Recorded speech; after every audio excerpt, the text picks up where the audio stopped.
I had been driving for hours on a rural highway close to sunset when suddenly my car broke down. My phone had no signal and I was far out from any town.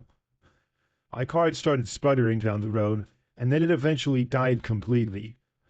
I was now on the side of the road in the middle of nowhere. I tried restarting the engine a few times, but nothing happened. At this point, I was really tired and frustrated. I got out and popped the hood, but I wasn't much of a mechanic, so I didn't really know what to look for. Some smoke was rising from the engine, but that was about it. I had no idea what was wrong. I thought about just walking to the nearest town, but I had no idea how far it was. Just a bit earlier on the road, I had passed by a small road that led into a driveway a few miles back. I hoped there might be a house or some sort of help down that driveway. I grabbed a flashlight from the trunk and started walking. The light from the setting sun quickly faded. I finally arrived at the small drive, and when I got there, I reached a small old house. It was barely visible hidden behind a bunch of trees. The house appeared to be unkempt, and there was peeling paint and broken windows. The yard was also overgrown, and the whole place had an abandoned look.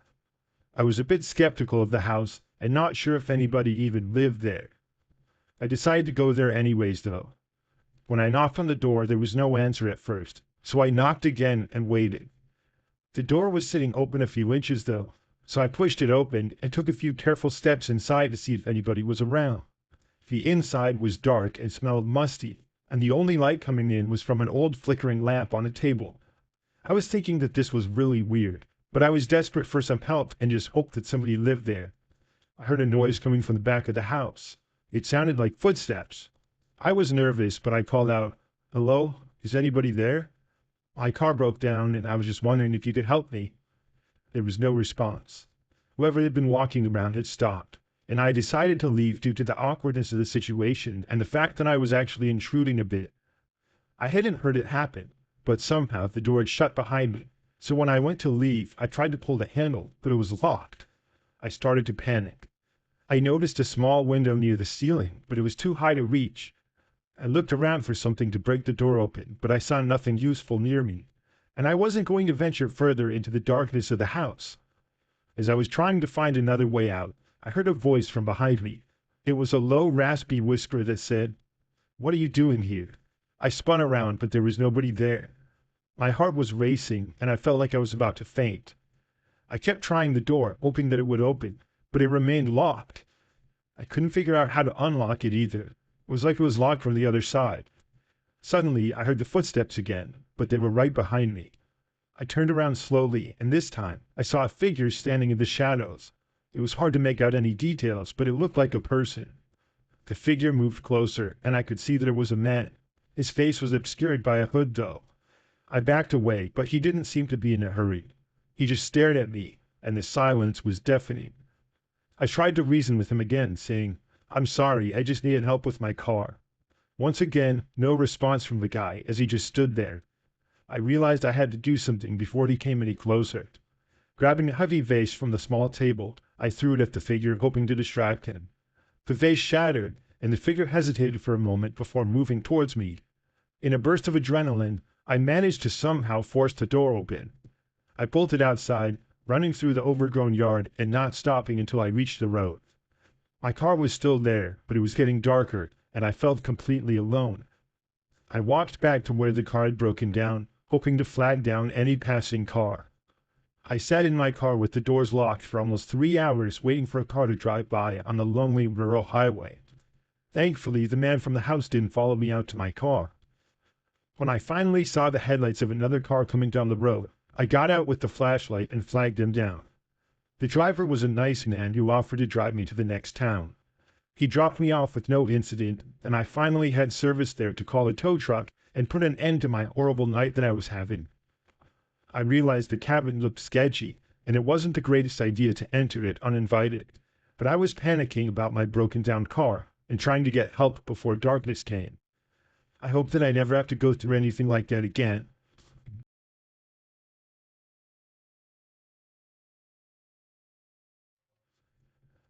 One night when I was younger, my mother and I had a scary situation involving a broken down car.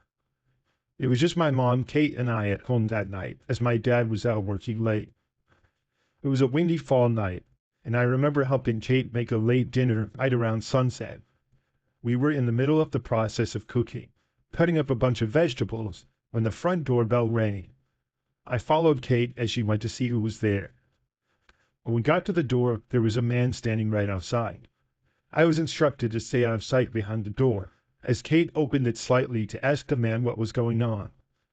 I listened to the short conversation as the man explained that he had a broken down car and was wondering if Kate could help by providing some jumper cables.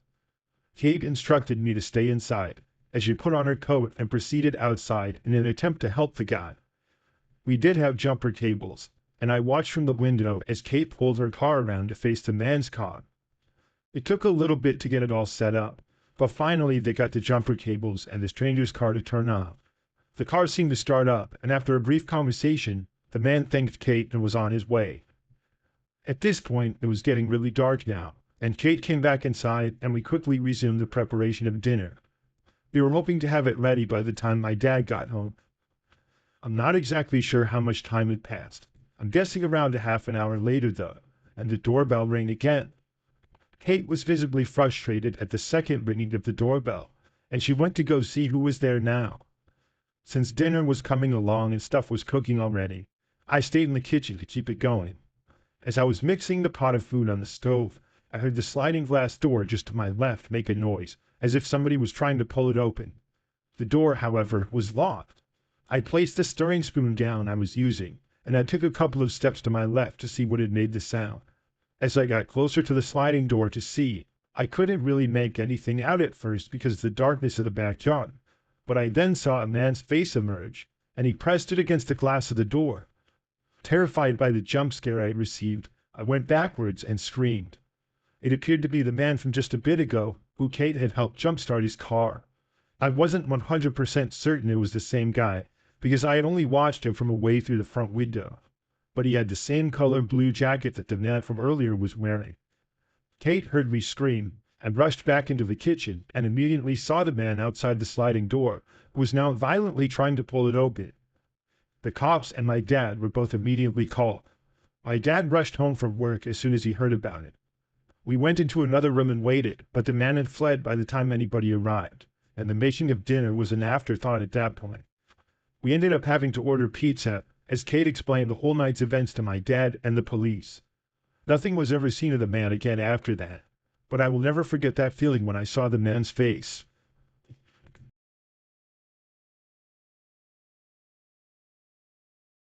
I was on my way home from a long day when my car started acting up. It had been sputtering for a while, and then without any warning, it just gave up. The engine had died, and no matter how hard I tried, it would not start again. I was stuck on a deserted stretch of road with no cell phone service. It was late, maybe around 11 p.m., and the only light came from the moon and the occasional passing vehicle. Other than that, it was pretty dark out. I got out and I tried to flag somebody down, but the cars that did pass didn't even slow down for me. After a couple more failed attempts of trying to flag down a car, I decided my best bet was to try hitchhiking to the nearest town. I was about 15 miles away, and I figured that somebody might be willing to help me out. I started walking, and after a while, a car finally pulled up beside me. It was a beat-up old sedan, and the driver was a middle-aged man with a scruffy beard. I was hesitant but desperate, so I explained my situation and asked if he could give me a ride to town. He said he was heading that way and that I could come along with. I got in, and we started driving. At first, we started talking and having friendly conversation. The man asked me about my car, and I told him what had happened. He talked about his own car troubles and how he knew a good mechanic in the town. It seemed normal enough, but something about him made me uneasy for some reason. Maybe it was the way he kept glancing at me in the rearview mirror, or the fact that he didn't seem to be driving the most direct route. As we drove, the conversation shifted to more personal topics. He asked me about my family, my plans, and then started asking me more probing questions about where I was going and why I was alone. I answered as vaguely as I could, and he seemed to be fishing for information. Then, about halfway through the ride, the man suddenly turned onto a smaller road. It was dark, and there were no street lights at all. I asked where we were going, and he said he was taking a shortcut. Of course, that gave me a bad feeling. This road was uneven and twisted through the woods. I was starting to get really anxious, and I told him that I appreciated the offer, but maybe I should just get out and walk if we were going off the main road. He laughed and said not to worry. I started to think about my options, realizing that I might have to jump out if things got even worse. Finally, the man pulled over, saying that he needed to check something under the hood. I stayed in the car, but I was ready to bolt if I needed to. He got out and he popped the hood. I watched him through the window. He was fiddling around, but his movements seemed oddly calm. I started to panic and decided that I was just going to make a run for it. Just as I was about to open the door, though, the man got back inside the car. He said it was just a minor issue and we could keep going. I just nodded, trying to stay calm. We drove for a little bit longer until we finally reached the town. I thanked him and then I got out as quickly as I could. Without hesitation, I headed straight to the nearest gas station where I could call a tow truck for my car. I did so, and then while waiting for help, I kept glancing around, still feeling uneasy. I couldn't shake the feeling that something was very wrong with that ride. When the tow truck arrived and I explained what happened, the driver seemed concerned. He said he'd heard of similar stories before, where people had been led into the woods and then robbed, or worse.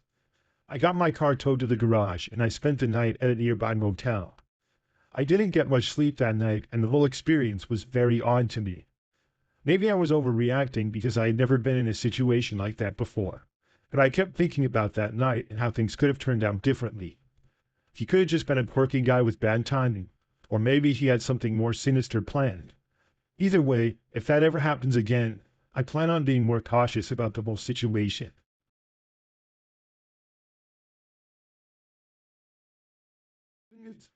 One cold evening, just before dusk, I was driving home from work on a quiet stretch of country road. My car was in good shape, but the road that I was on was very poorly lit and was not traveled very much by most people. That's when I noticed the headlights of a car ahead stopped on the side of the road. As I approached, I saw that the car had its hazard lights blinking. From the looks of it, it had been there for a while, so I pulled over to make sure everything was okay and to see if they needed any help. A man was standing next to the car, pacing back and forth.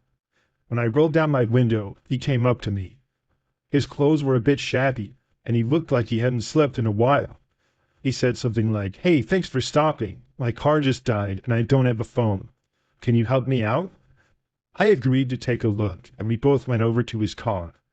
The hood was already up, but the engine was cold. I wasn't a mechanic, but I could check the basic things. There were no visible issues with the engine or the oil.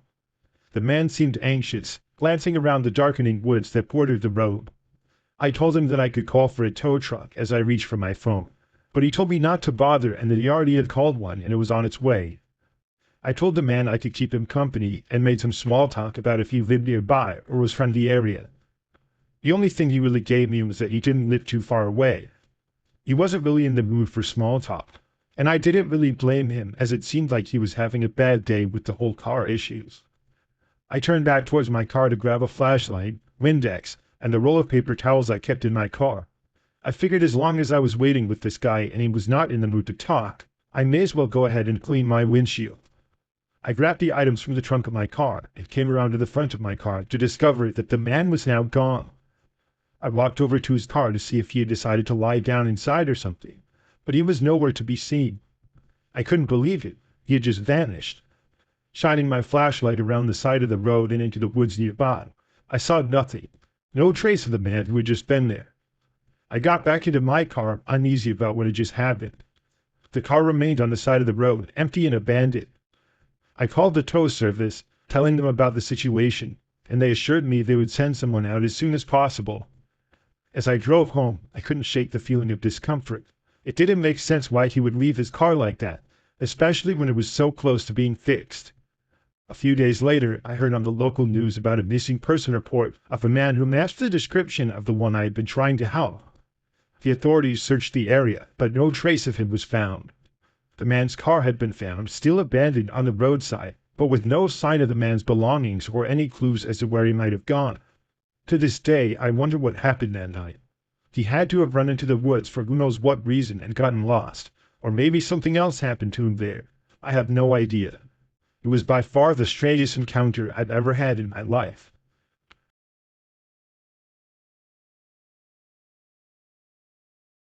I was driving home late one night, taking the back roads to avoid the interstate traffic. The road was narrow and lined with dense woods, just a common quiet backwoods road. It was around midnight when I felt the sudden jolt. My truck swerved slightly before I managed to pull over. I got out and I saw that one of the rear tires was completely flat. Thankfully, I had a spare in the back, so I had to change the tire and I would be back on the road. As I was working, I started to hear a sound from the woods. It was a steady, rhythmic thumping, like somebody was tapping a drum. At first, I tried to ignore it, focusing on the task at hand of changing my tire. But the thumping continued, and it seemed to get louder. It wasn't just the thumping anymore. I also heard faint whispers that I could barely make out. I stood up and looked around, but I couldn't see anything in the darkness beyond the reach of my headlights. The sound of the whispers and the thumping was very unnerving. I finished changing my tire as quickly as I could so that I could get back onto the road. Just as I was about to lower the truck back to the ground, I heard a new noise. It was a low growl coming from the edge of the forest, unlike any animal noise that I had heard before. My heart started to race. I glanced around trying to spot anything moving in the dark, but I saw nothing. The growl came again, closer this time, and it was accompanied by a series of sharp snaps, like twigs breaking. I hurried to finish up, and my hands were shaky. The growling and the snapping sounds seemed to be getting closer. I was terrified now, and I didn't want to stay there any longer. As I packed up my tools and prepared to get back in the truck, the growl stopped abruptly and was replaced by deafening silence. The whispers had also stopped. I was just about to get into the truck when I saw something out of the corner of my eye. The only thing I could make out was a shadow moving between the trees. It was quick and seemed to dart from one tree to another. I tried to make out what it was, but the darkness made it impossible. I jumped into the truck, slammed the door shut, and started the engine. My hands were trembling as I put the truck in gear and drove away, speeding out of there trying to get away from whatever was back there. I was able to make it home, but I still think about that and wonder what exactly happened and what those noises were.